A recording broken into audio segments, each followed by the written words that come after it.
At dawn, when the mist still veiled the valley like a shroud, the pilgrim rose from the floor of his small hut. He had slept little, his dreams had been full of footsteps, of unknown faces turning away, of roads that forked and never met again. He tied his sandals, slung a leather pouch across his shoulder, and took the wooden cross that hung above the door. It was crude, made from the beam of an old cart, but it had been with him since his wife's death. No one came to bid him farewell. The village slept, as if unwilling to bear witness to one who left the safety of its narrow life. Only the well-woman, grey and bent like a willow in drought, saw him pass. She did not speak, but crossed herself 3 times and whispered a prayer that dissolved into the morning fog. The road stretched eastward, pale, endless, and cold beneath his bare feet. Each step raised a puff of dust that glowed faintly in the rising light. Birds stirred in the hedgerows, and the air was damp with the smell of soil and unseen rivers. He walked not out of hope but necessity. Faith, to him, had long ceased to be a feeling, it had become a discipline of motion.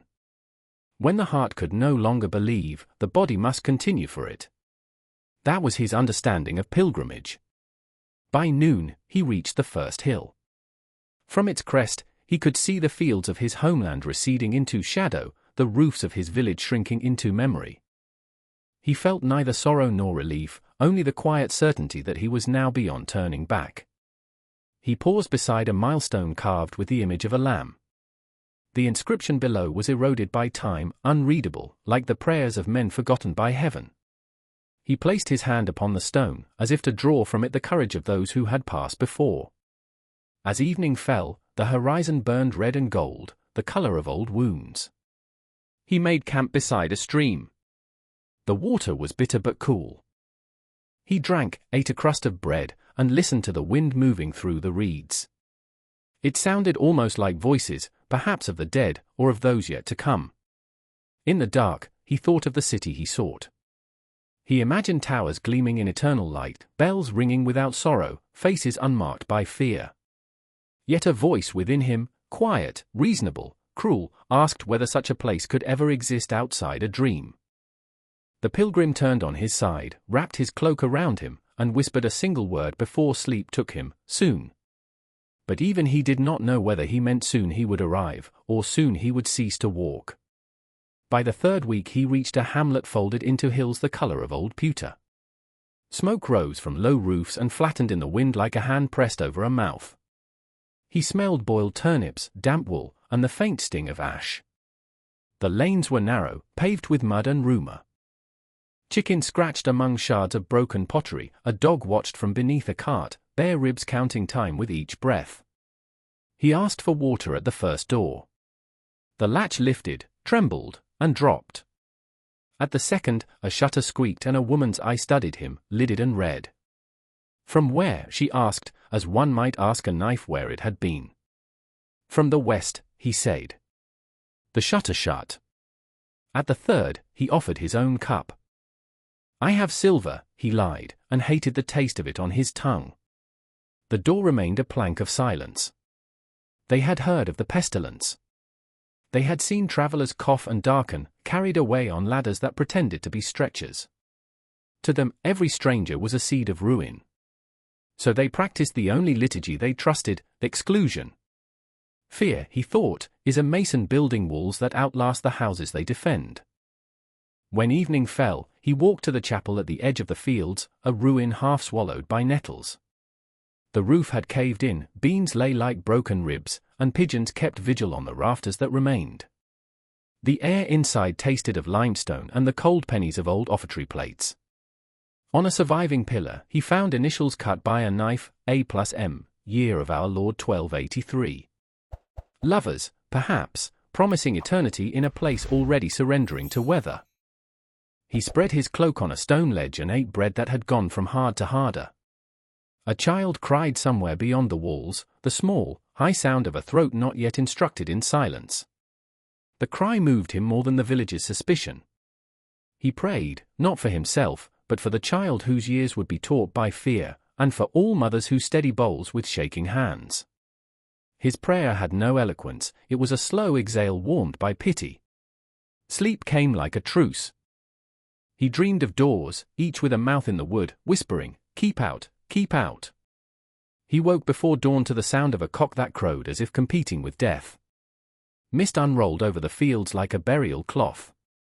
He washed in a horse trough, tasting iron and algae, and started toward the road.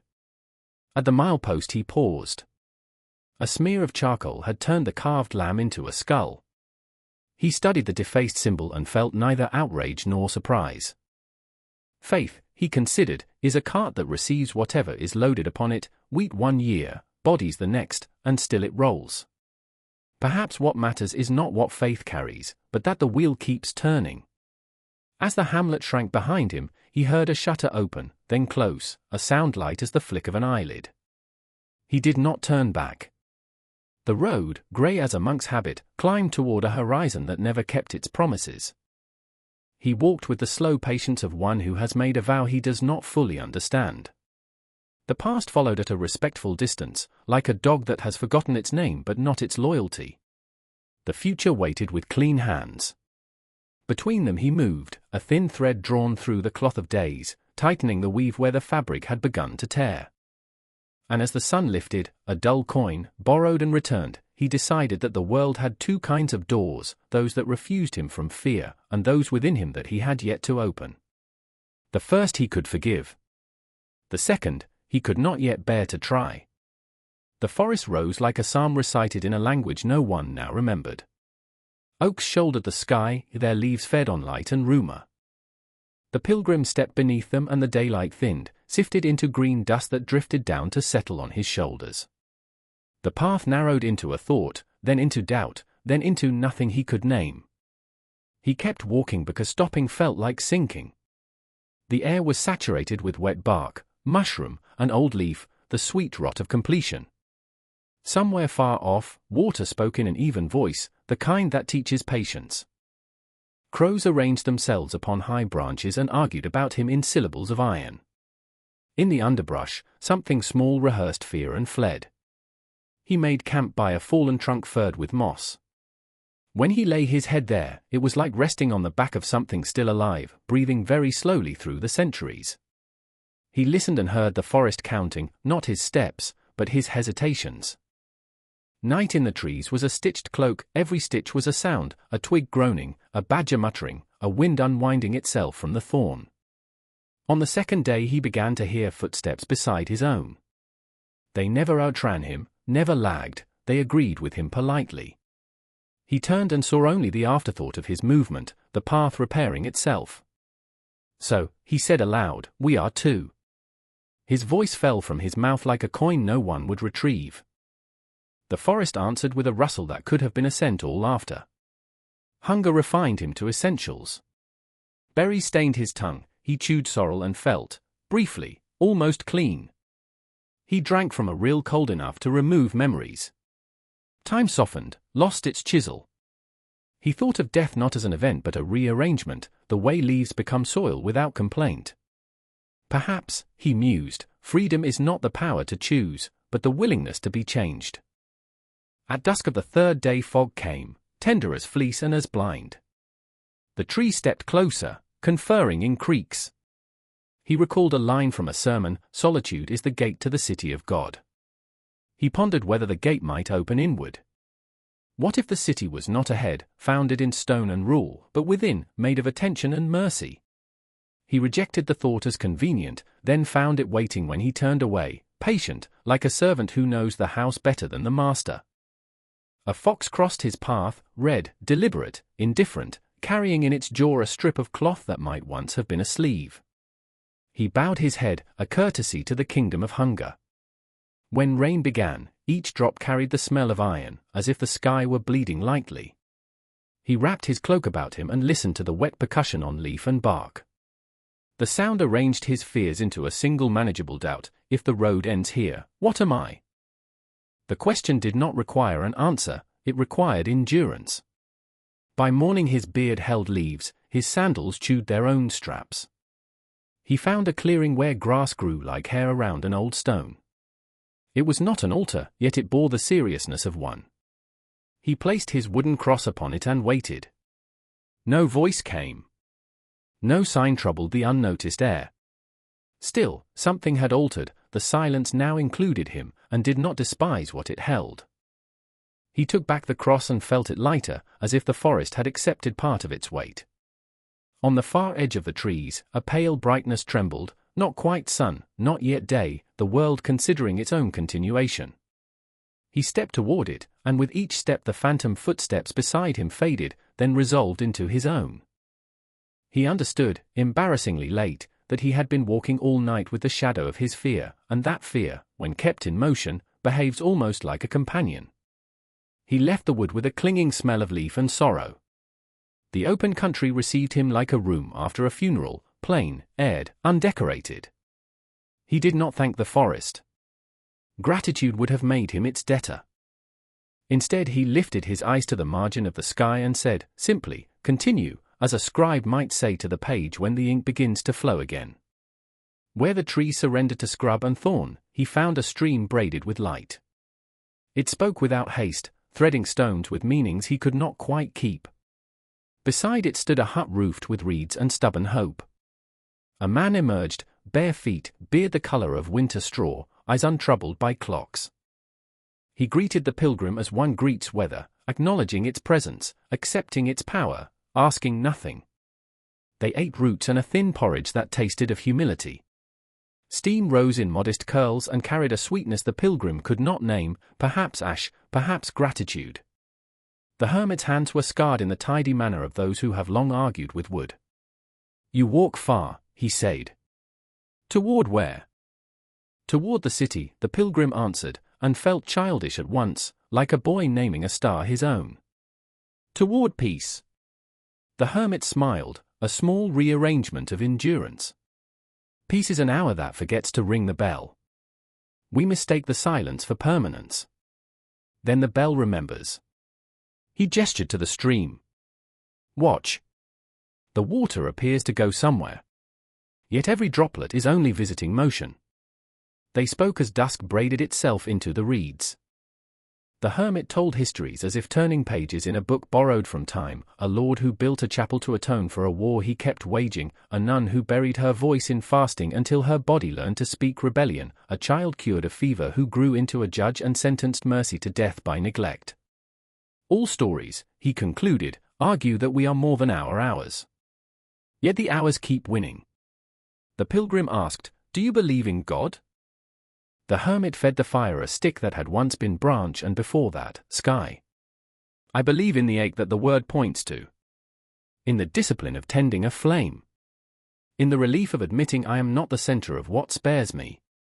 Then the city. The city is a rumor with architecture." He poured water into the pilgrim's cup. "You may reach its gate. You may not. Either way, the gate will teach you what you have already learned or refuse to learn. Gates are like that. Night enlarged. Crickets practiced repetition. The pilgrim slept on a mat that held the smell of river and old sleep. In a dream, he stood before a door too polite to open. He woke before dawn, the air clean as uncut cloth. The hermit was already by the stream, listening, as one listens to a friend confessing their monotony. "I must go," the pilgrim said. "You must continue," the hermit corrected. Going can be escape. Continuing is fidelity. He pressed into the pilgrim's palm a small round stone, smooth from countless thumbings. "When fear grows teeth, give them this to chew." The pilgrim weighed the stone, simple, sufficient, and placed it in his pouch beside the wooden cross. They parted without ceremony. Behind him, the stream rehearsed eternity in manageable lengths.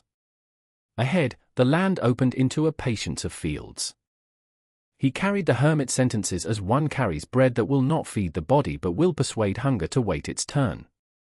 He did not feel consoled. Consolation is a blanket too warm for walking. He felt clarified. And clarity is a colder mercy, yet serviceable, like winter sun. Before midday a ridge rose.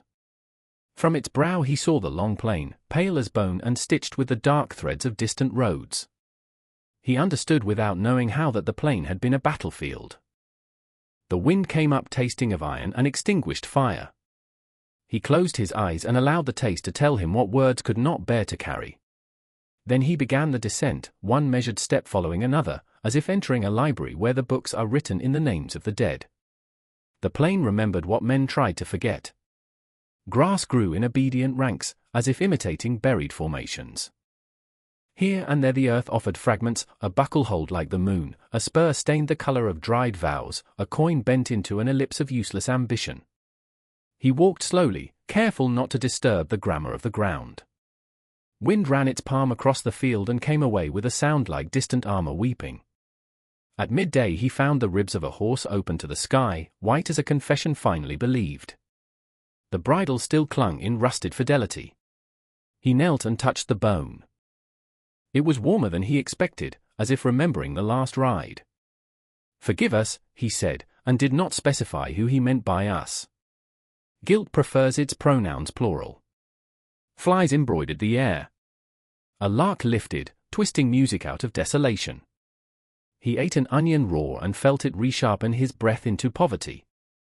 The onion's bite reminded him that life has flavors beyond ritual.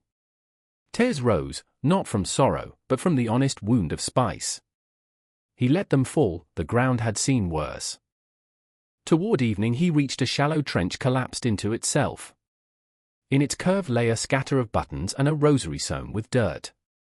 He drew the rosary up like a net, bead by bead, and found the crucifix clogged with clay.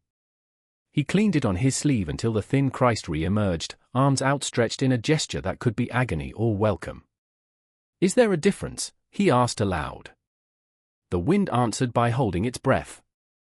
He thought of time as a collector, that was the word the forest had taught him, moving from house to house, battlefield to battlefield, placing all things into a single sack without malice or preference.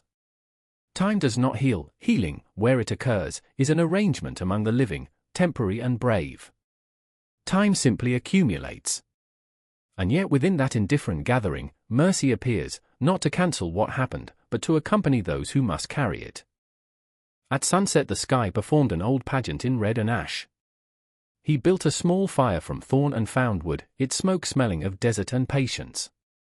The flames spoke in present tense, which is to say they asked nothing of him but attention. Around him, the plain exhaled the day's heat, in that breath he sensed presences, not ghosts, exactly, but recollections with posture. He listened. They told him nothing new, that promises sworn in the mouth of death dissolve at dawn, that courage is not clean, that victory tastes of salt and afterward, of sleep. He slept crooked, as if remembering the shapes of shields.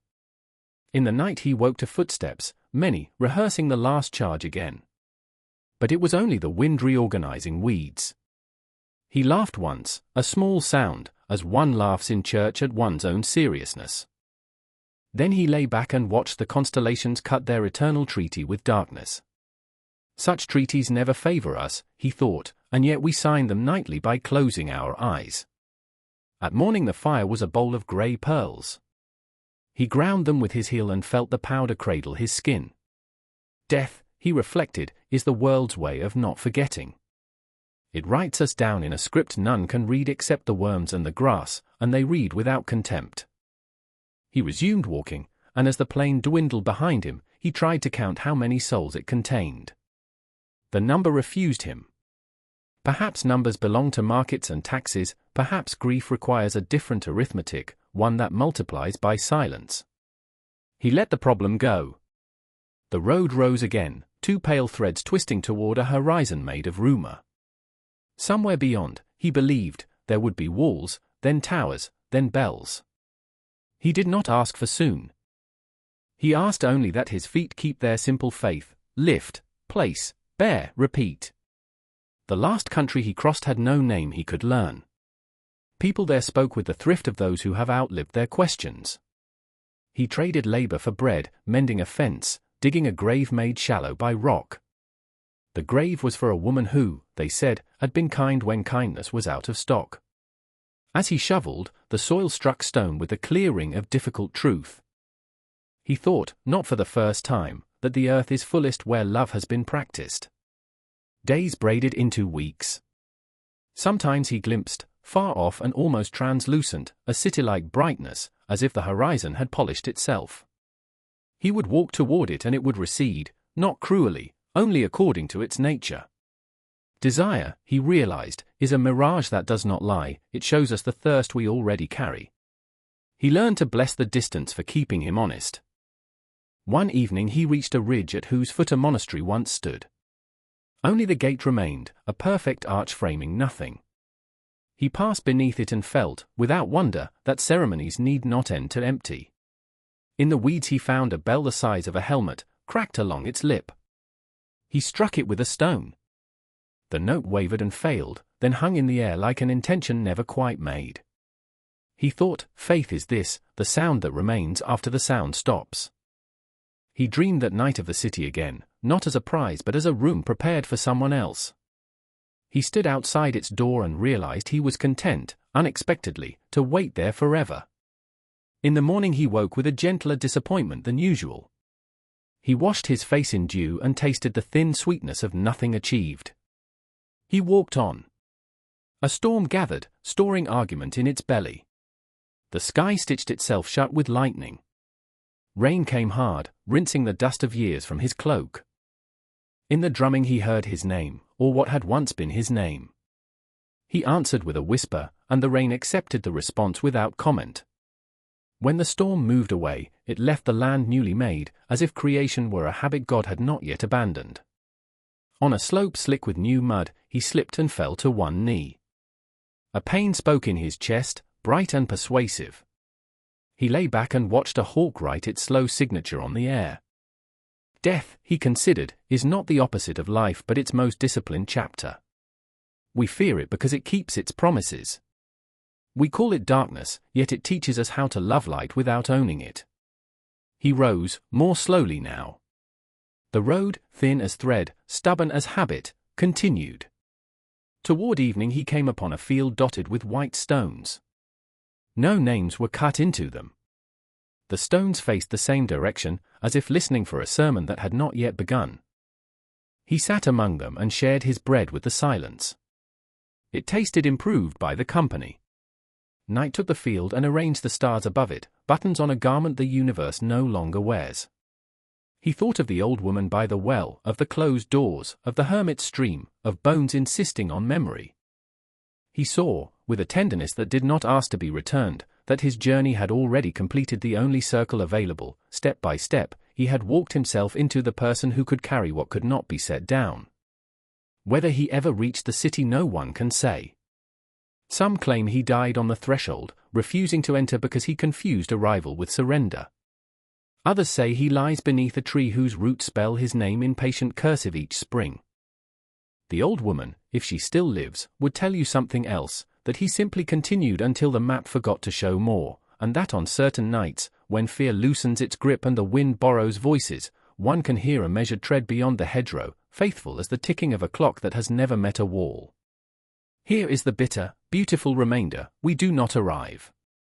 We tarnish and brighten, we love and loosen, we fall and are lifted by hands we never see. Time carries us the way a river carries twigs, not cruelly, not kindly, simply and without tiring. Freedom is not a gate but the walking itself. Faith is what persists when the bell forgets to ring. And death is the final courtesy, returning us to the soil's wide patience, where our names become nourishment and our silence, finally, is understood. The road does not end. Only the traveler fades, leaving the dust brighter for having borne him.